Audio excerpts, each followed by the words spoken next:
Welcome to the Murphy, Sam, and Jodi After the Show podcast. And the thing that's different about this today, which if you're watching on YouTube, you'll see it immediately, is Jodi is not here. Jodi's traveling now. She had to leave as soon as we got done with the show this morning. Oh, she didn't have enough of us. No, it wasn't one of those. Storm out. It wasn't a see ya. Yeah. Okay, yeah.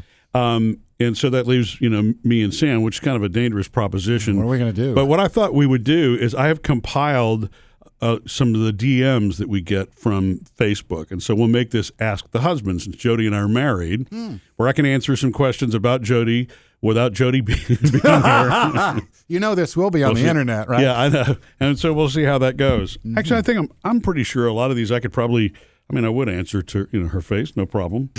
But anyway, this will give you, that way Jodi's here without being here, and you'll learn a little bit more about her. So if there's something that you see that's not right about this, Sam, you let me know. So the first question here is from Steph. She says, you drive to work together every morning at 4 a.m. Are you two actually talking, or is it dead silence until the coffee kicks in? So here's the thing about that, Steph. We actually don't ride to work together every morning, by design. Yeah. In fact, if you ask Jodi, she doesn't want to do that, which is fine with me, honestly.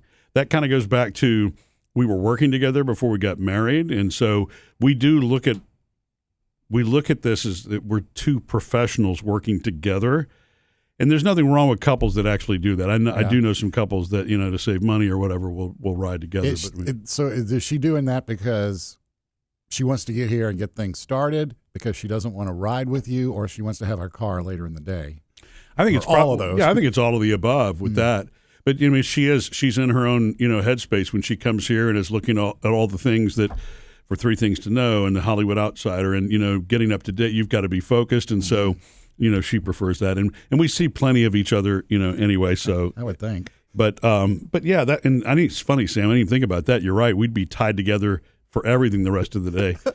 Yes. For her, that would be really annoying. For me, can I have the keys? Yeah. All right. Well, thank you, Steph. Jenna says you've worked together for years. Mm-hmm. Who is the boss at home, and is that the same person who's the boss in the studio? Oh, well, I could answer that. You want to answer that one, Sam? Yeah, it's 2 different people. Jodi, from what I can gather, Jodi is the house manager boss at home. Yeah. Correct? Yes. And you are the boss here in the studio. You're guiding force here in the studio. Well, even maybe though she leads the show. Yeah, I think she leads the show. I think that I think she's the boss here too. Oh, really? Huh. Well, when it comes to the show related stuff, it's the 3 of us she's together. She's responsible for most of it. Yeah. Yeah.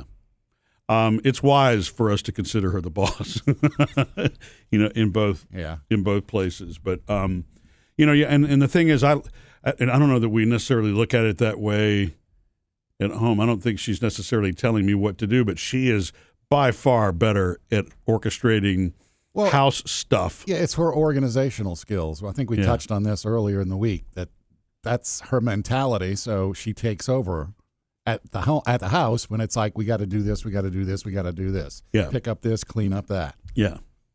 So, I think that's, to call it a boss almost makes it sound like it's more, intense than what it is. It's her area of strength. Yeah. And the reason that, I guess you're saying that is because, like, on the business side, the left brain part of me, does a lot of that stuff here. But at the end of the day, Murphy, Sam, and Jodi is a Jodi-led thing. Have you ever really given serious thought to changing the logo and the name of the show? What, to put Jodi first? Yeah. She should be. The 3 of us have joked about it, behind the scenes, privately, because Jodi is so much of the show, leading the show. Jodi's Hollywood Outsider and the 3 Things, everything. So I asked her, early on, because I wanted to make the Jodi part of it bigger. It's only that way because it started out as me and you, and then we had Amy working with us for a while, and then so it just that was the logical change. So she's not an afterthought by any stretch of the imagination, but she wouldn't let me make the Jodi part bigger. Oh, really? She didn't want She doesn't want to go first either? No, she doesn't want to go first. So Lauren says, when you disagree on air about something real, does it follow you home, or is it settled the second the mic's off? That's a really good question. I don't know how many things that we've disagreed with here are like a surprise and then it comes up at home. Yeah, the stuff that if there's any disagreement here, it's usually, after we finish the segment or turn them, it's like, no, don't you remember I said this? Oh, yeah, Right. okay. Because nothing's ever that serious of a disagreement on the show that would go home, I would think. Yeah. I mean, now every now and then, and this isn't the disagreement thing, we will purposely not tell each other stories at home, or the three of us together when we're just hanging, socially, something that we want to save for the show because we want there to be a genuine reaction because we're not actors. You know what I mean? And if you're a couple, that might seem odd to you to like keep things from your spouse. But for us, we're always thinking of the show, and it's like, whoa, I want to tell Jodi this, but I'd rather tell her with Sam and everybody listening so that we can get her real reaction. Yes, exactly. And I bet you, so the same thing will happen. She's traveling right now. There will be things that she won't tell me when she gets back that, we'll share together. How was the trip? Fine. Yeah. Okay. So anyway, Lauren, I mean, I hope that kind of answers, the question. And we really do. If you flip it around the other way, we really do try to separate the two, because if we don't, it's always going to be a little bit difficult if something happens at home that's a disagreement that sticks to then come to the room and just, be happy and, focused on the show and everything that we're supposed to. We do it. I mean, I think our mindset is such we can switch into that. Yeah. But that can make it a little more, tricky sometimes. Or if it's a more lighthearted disagreement at home, you can bring it here and we laugh about it and haha, guess what Murphy did. Yes. Yeah. And you're right. It's usually about me making fun of or poking fun of myself. Ashley, do you two ever talk about the show at home? Do you talk about Sam at home? Or is it a hard no once you walk in the door? I guess I need to put glasses on so I can actually see the print on these. So I guess, that depends too. We have a pretty good separation between work and at home. And as far, Sam's always a part of our lives, and so I don't know if you're talking, when you're by yourself at home, but I tell the cat. Guess what Murphy and Jodi did today? Right. Or or the kids, you could do that, or even your mom. Yeah. I'll get questions every now and then. By the way, speaking of which, my mom got the birthday card that all three of us signed. Oh, did she? Okay, cool. Yeah, she said, that Murphy sure is serious about all that. I guess, I don't know what you wrote, but I don't know if it was serious, like, you're an inspiration or whatever, but she made a comment that yours was really serious. Aw. Well, yeah, she's used to, because she is so funny. Everything that she does is either self-deprecating or joking. Yeah. Yeah, I think I was just telling her, how inspired we are by her. And you know me, she's 87 years old. Yeah. And I just naturally, to me, a senior, anybody who's a senior like that, I got to have a soft spot, you know what I mean? And I admire what they've done. And she's tough, man. She is just like, broken her hip, got back to work. She doesn't. Got staples in her head. She had a snake around her neck a week ago. That's right. I forgot about that, too. Nothing stops her. So, well, Miss Jodi, I'm sorry if I was too serious. Let's go back to the DMs here and see. Did we answer that one? So, do we talk about? We talk about, usually if we talk about Sam at home, it's something funny that's happened here in the room. Honestly, it's something either I can't stop laughing about, or whatever. And I guess this will give you a little insight too. We actually do, even though we spend 8 hours a day in this room together, if something funny happens, we'll shoot each other a photo or a text, or between the three of us, we're always on some kind of a group chat. The weekends are always full of texts. Yes, right, exactly, because you never know what we're going to find, especially if we're out thrifting. Amanda, whose side do Taylor and Phoebe, or Jodi's boyfriend dog Champ, LOL, take when you two argue? I don't know that anybody really takes sides on that. Jodi and I have actually been, I guess this is a serious answer. So we've always, arguing was something that we always tried to do if we were in that, kind of out of earshot if possible. Sometimes that's, impossible. If it's been something, then when Taylor and Phoebe were younger, we would explain that. But I think they would also see us work something all the way through. It wasn't like something was unresolved. But as far as taking sides, I don't think we ever really wanted that to be the case. We want Taylor and Phoebe to be, independent decision makers, thinkers, their own thing, and we never wanted there to be a divide, and conquer. I do know what Jodi would say though if she were here and answering. It probably wasn't more about the arguments, is that she would think that I would play things off jokingly, not in my arguments with Jodi, but in terms of how we handled them. That she's always said before, yeah, you got to be fun, Dad, while I got to be the heavy. Yeah. But I think we balanced that out. I just love having fun. So what about Champ? So Champ's always going to take Jodi's side. That's what I figured. Right. And he's vocal about it. So thank you, Amanda. Does Sparky ever is like Sparky aligned with you, or does Sparky align with Jodi too? Sparky's aligned either with himself because he's his own being. Yeah. He thinks he runs the place, or before Phoebe moved out, he's Phoebe's dog. Okay. So he was definitely aligned with Phoebe. He's following her everywhere.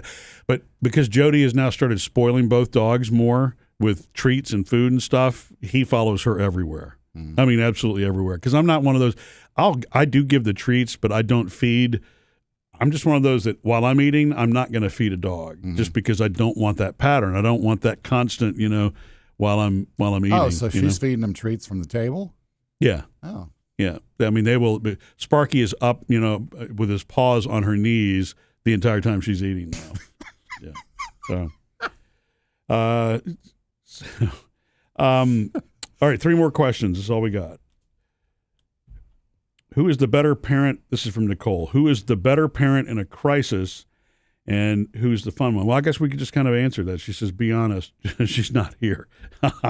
Well, she's going to hear this, Nicole. But so I think that honestly, we're both equally good in a crisis. I think it depends on the crisis. Yeah.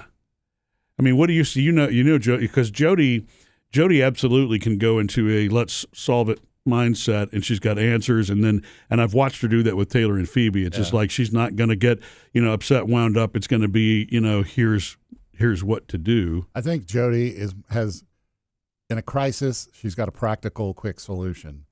Your solutions are more analytical. Yeah, something you need to think about a little bit. Yeah, but I don't want to not side with Jodi, but I think your solutions are usually more pragmatic and more useful. Oh, really? I guess maybe for whatever issue I'm looking to get an answer for, I think as far as I'm concerned, I get more pragmatic and useful solutions from you.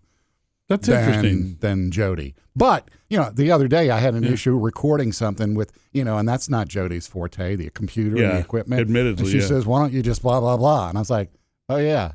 I got so wrapped up in it, I didn't step back to see. And Jodi's like, hey, try this. And it's like, oh, that's the solution. Yeah, I see. And that really is where Jodi, to me, solves through and cuts through a lot of things because she is very practical. To me, Jodi is the ultimate reset button because if I'm going down a path, because of the analytical thing that you're talking about, she's the one that will usually reset me with the, with the basics. Yeah.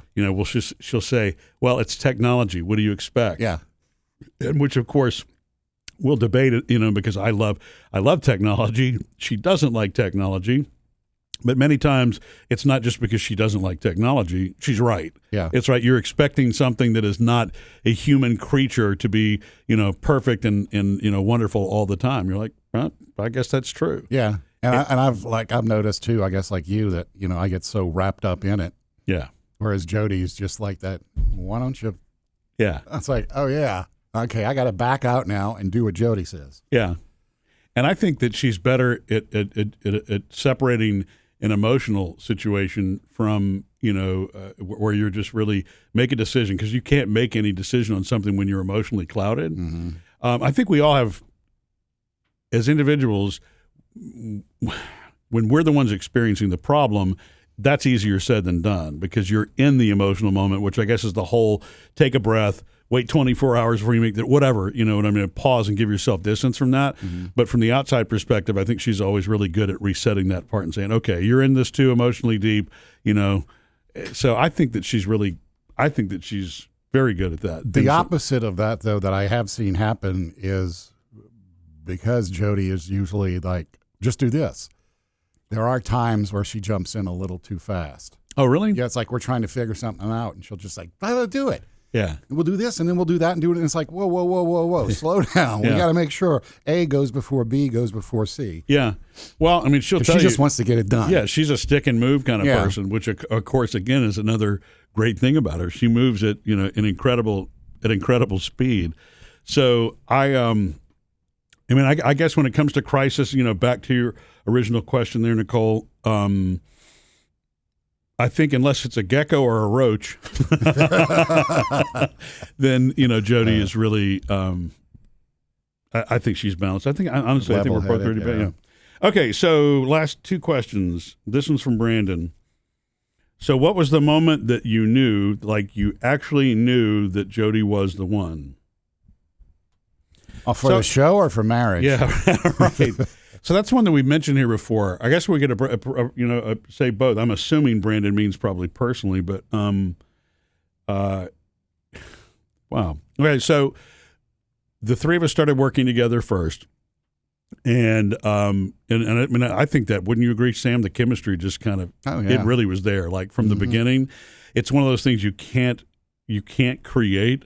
I don't know how we've been that fortunate for almost 30 years to be have that kind of chemistry that three of us naturally do. I think with Jodi, what helped with her was being a producer beforehand. Yeah. She didn't just come in from outside and try to join us because we already had, I don't know, bromance, whatever, but it's like that you can finish my punchlines, I can finish yours. Yeah. And because she worked with us as producer before she joined the show as Murphy, Sam, and Jodi, she was already up to speed. Yeah. And I was like, I know where these two are going. Yes. I can fit right in. And she wasn't coming in cold. No, she would. You're right. That's true.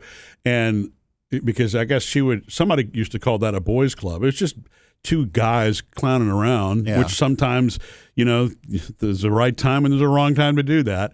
And, but yeah, she fit right in. I mean, because I think that is what opened it up, made it feel like a trio immediately. But, from the beginning, it was weird. There were some of her quirks, I guess, and I've told her this before, so this is not, even if she hears this in the podcast, she'll know it's the truth, that there were some quirks at first that I didn't get at first. So it wasn't like a love at first sight kind of thing. Like what? But on a quirk.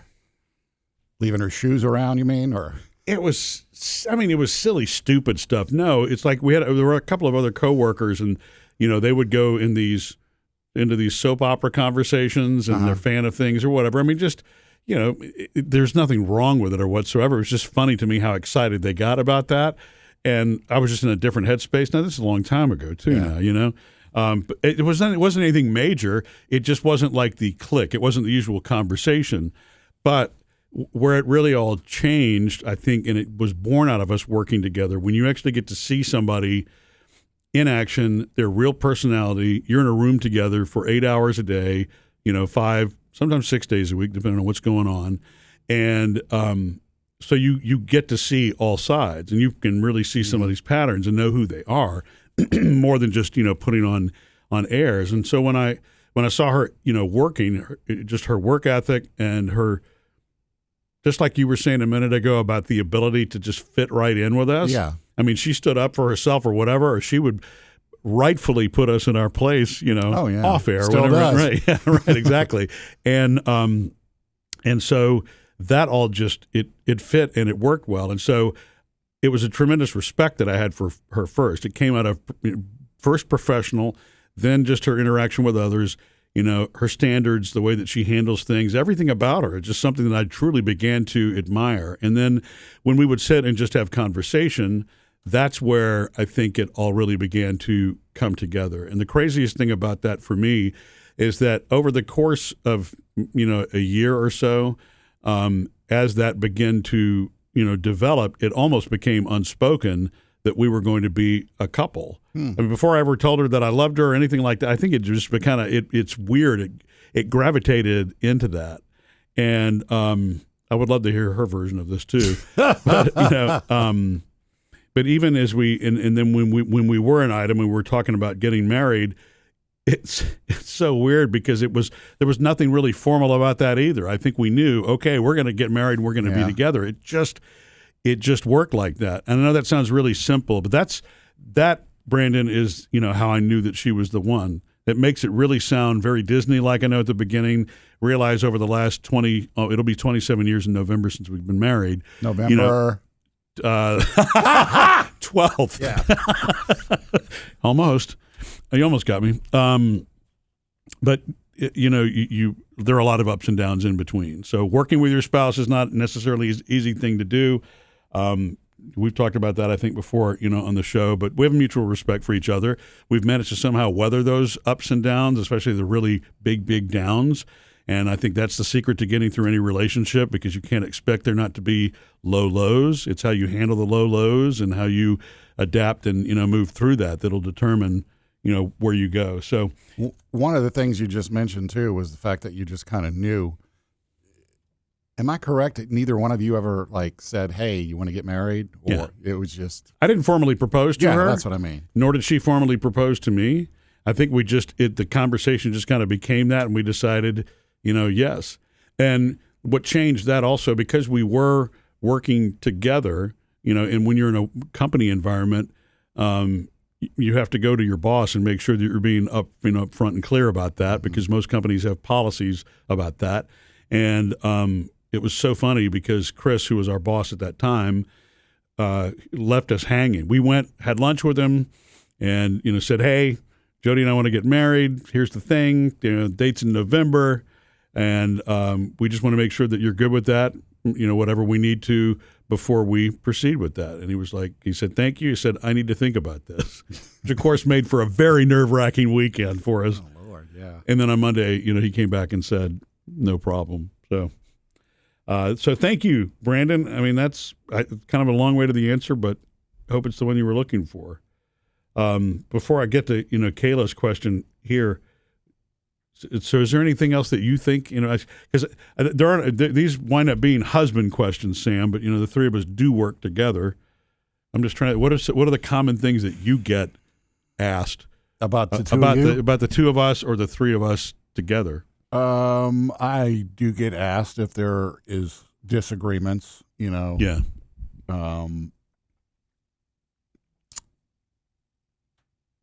That's pretty much it. Really it. Yeah. I don't get asked, are they really like that in person? Because if I did, it would be like, yeah. Yeah, that's right. It's all very real. Yeah. So, well, then we'll wrap with the last question here from Kayla, which is funny.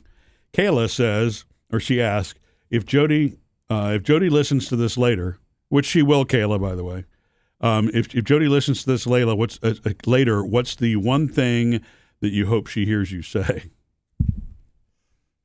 I love you. Yeah, right. I guess it would be that. She's not sappy like that. Jodi's not looking for it's not that she's not romantic, but she's not going to be, I don't think she's necessarily looking for that or anything. And I don't think you've put your foot in your mouth in this whole podcast.